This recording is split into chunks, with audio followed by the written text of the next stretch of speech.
हाँ तो दोस्तों, इस वीडियो के अंदर हम जस्ट और रियल फिनटेक के आईपीओ के बारे में बात करेंगे और जानेंगे कि इस आईपीओ के अंदर आपको अप्लाई करना चाहिए या नहीं। चलिए शुरू करते हैं। तो देखिए, सबसे पहले हम ये जानेंगे कि ये कंपनी क्या काम करती है। तो ये कंपनी है 2019 में ये कंपनी स्टार्ट हुई, यानी कि ऑलमोस्ट अगर हम बात करेंगे अराउंड 5 से 6 साल यहाँ पे कंपनी को स्टार्ट हुए हो चुकी हैं। अब अगर हम यहाँ पे कंपनी के अगर हम बिजनेस के बारे में अगर हम बात करेंगे तो देखिए, जो भी यहाँ पे रियल एस्टेट कंपनीज होती है उनके रिगार्डिंग जो भी यहाँ पे मार्केटिंग और उनके फंडिंग और उनके जो प्रोजेक्ट प्लानिंग के रिगार्डिंग जो भी यहाँ पे सर्विसेज होती है वो ये कंपनी यहाँ पे प्रोवाइड करवाती हुई नजर आती है।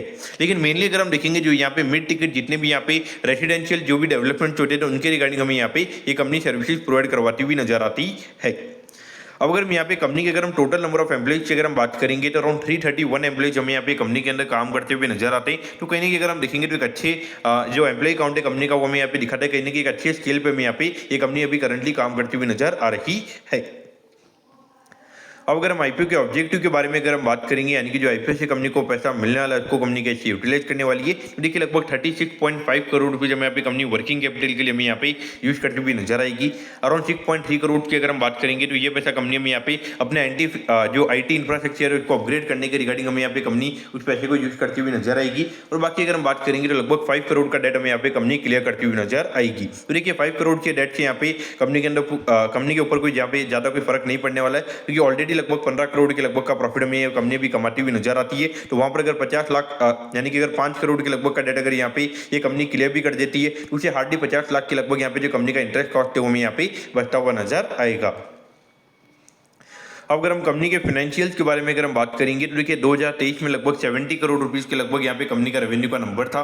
फिर ये नंबर हमें गिर के लगभग 59 करोड़ रुपीस के लगभग यहाँ पे होता हुआ नजर आया था। और उसके बाद अगर हम देखेंगे तो फिर से नंबर ये हमें यहाँ पे ग्रो करके लगभग 81 करोड़ रुपीस के लगभग यहाँ पे होता हुआ नजर आया है। तो कहीं नहीं अगर हम देखेंगे तो बियॉन्ड पॉइंट यहाँ पे ये कंपनी में यहाँ पे ग्रो करती हुई नजर नहीं आ रही है। ये हमको यहाँ पे कंपनी के नंबर देख के यहाँ पे इंडिकेट होता है। और अगर हम प्रॉफिटेबिलिटी की बात करेंगे तो 2023 में लगभग 15 करोड़ के लगभग कंपनी का प्रॉफिट का नंबर था। फिर ये नंबर में गिर के लगभग 6 करोड़ के लगभग यहाँ पे होता हुआ नजर आया था। और उसके बाद अगर हम देखेंगे तो फिर से नंबर में यहाँ पे 15 करोड़ के लगभग यहाँ पे होता हुआ नजर आया है। तो कहीं नहीं अगर हम देखेंगे तो यहाँ पे 2023 में जो कंपनी का प्रॉफिट का नंबर था वही हमें यहाँ पे कंपनी का प्रॉफिट का नंबर में यहाँ पे नजर आता है। तो कहीं नहीं अगर हम देखेंगे तो बियॉन्ड पॉइंट यहाँ पे ग्रो करने में यहाँ पे कंपनी को हमें यहाँ पे दिक्कत होती हुई नजर आ रही है। ये इंडिकेट करता है कि अगर हम ऑल ओवर हम देखेंगे तो यहाँ पे पिछले 2-3 साल में जो इतना बढ़िया जो खास करके स्टॉक मार्केट था उसकी वजह से अगर हम बात करेंगे तो रियल एस्टेट का मार्केट काफी अच्छा था। और ऐसे टाइम पे कंपनी अगर बियॉन्ड पॉइंट अगर ग्रो नहीं कर पा रही है तो वो कहीं अगर हम देखेंगे तो यहाँ पे कंपनी के बिजनेस के अंदर में यहाँ पे थोड़ा इश्यू यहाँ पे नजर आता है।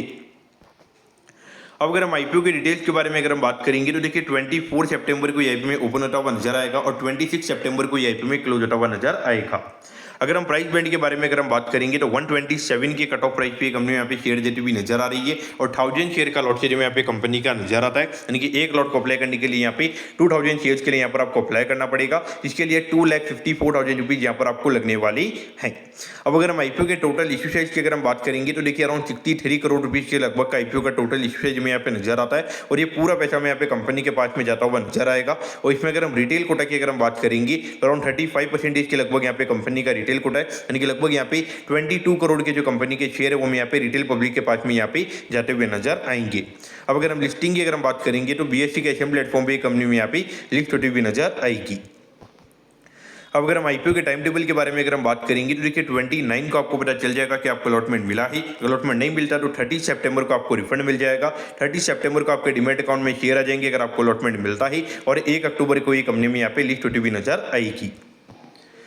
अब अगर हम यहाँ पे कंपनी के वैल्यूएशन के पैरामीटर्स की अगर हम बात करेंगे तो देखिए अराउंड 240 करोड़ के मार्केट कैप पे कंपनी का आईपीओ में आता हुआ नजर आ रहा है। तो लगभग 15 से 16 के पी रेशियो पे कंपनी का आईपीओ में आता हुआ नजर आ रहा है। तो कहीं नहीं अगर हम देखेंगे तो यहाँ पे बियॉन्ड अपन यहाँ पे कंपनी के अंदर ग्रोथ में आती हुई नजर नहीं आ रही है। लेकिन इन वे अगर हम देखेंगे जो कंपनी का बिजनेस मॉडल है वो इतना भी ज्यादा कोई पुअर बिजनेस मॉडल हमें यहाँ पे नजर नहीं आता है। एक बार के लिए देखा जाए तो ये ऐसे काइंड ऑफ जो बिजनेस मॉडल्स होते हैं ये थोड़े टेक ड्रिवन होते हैं। तो वहाँ पे कहीं की मार्केट एक बार के लिए 20-25 का पी रेशियो यहाँ पे मार्केट दे सकता है। तो उस पॉइंट से अगर हम देखेंगे तो एक बार के लिए डाउन इसके पॉइंट से अगर हम बात करेंगे तो डाउनसाइड रिस्क थोड़ा में यहाँ पे कम नजर आता है। तो जो लोग यहाँ पे रिस्क लेना पसंद करते हैं तो वो लिस्टिंग इनके लिए आईपीओ के अंदर अप्लाई कर सकते हैं। और बाकी लॉन्ग टर्म के हिसाब से भी कंपनी को रडार पे रखा जा सकता है। लेकिन जो लोग बिल्कुल भी यहाँ पे बिजनेस मॉडल को नहीं समझते उन्हें यहाँ पे टोटली अवॉइड करना चाहिए। मैं पर्टिकुलरली लॉन्ग टर्म के लिए अभी एक बार के लिए कंपनी को नहीं लूंगा, लेकिन ये डेफिनेटली कंपनी को मैं मेरे रडार पे रखूंगा, क्योंकि जो बिजनेस मॉडल है कंपनी का वो थोड़ा मैं यहाँ पे इंटरेस्टिंग यहाँ पे नजर आता है, क्योंकि थोड़ा मार्केटिंग वगैरह का कंपनी में काम करती हुई नजर आती है। और उसके अगर हम बात करेंगे जो भी उनकी यहाँ पे जो फाइनेंसिंग के रिगार्डिंग भी जो काम होता है वो भी कंपनी यहाँ पे करती हुई नजर आती है। तो इस पॉइंट से देखा जाए थोड़ा इंटरेस्टिंग बिजनेस मॉडल है यहाँ पे कंपनी का।